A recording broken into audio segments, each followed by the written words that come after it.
Ang mabuting balita ng Panginoon ayon kay San Marcos.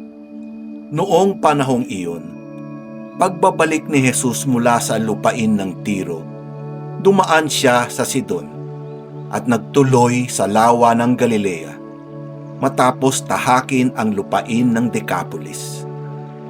Dinala sa kanya ang isang lalaking bingi at utal at ipinamanhik nila na ipatong sa taong ito ang kanyang kamay. Inilayo muna siya ni Jesus sa karamihan at isinuot ang kanyang mga daliri sa mga tainga nito. Pagkatapos, lumura at hinipo ang dila nito. Tumingala si Jesus sa langit at nagbuntong hininga. At sinabi sa tao, Ephata, ibig sabihin, mabuksan. At nakarinig na ito. Nawala ang pagkautal at nakapagsalita na ng malinaw. Sinabi ni Jesus sa mga tao na huwag ibalita ito kanino man. Ngunit kung kailan sila pinagbabawalan, ay lalo naman nilang ipinamamalita ito. Sila'y lubhang nang gilalas at ang wika, anong buti ng lahat ng kanyang ginawa? Nakaririnig na ang bingi at nakapagsasalita ang pipi. Ang mabuting balita ng Panginoon. Pinupuri ka namin, Panginoong Hesukristo.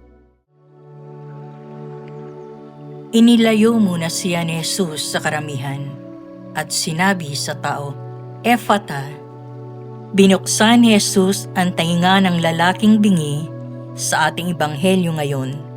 Pero bakit kailangan munang ilayo ni Jesus ang lalaki sa mga tao bago siya pagalingin? Dahil isa raw itong pribadong tagpo ayon sa ilang iskolar.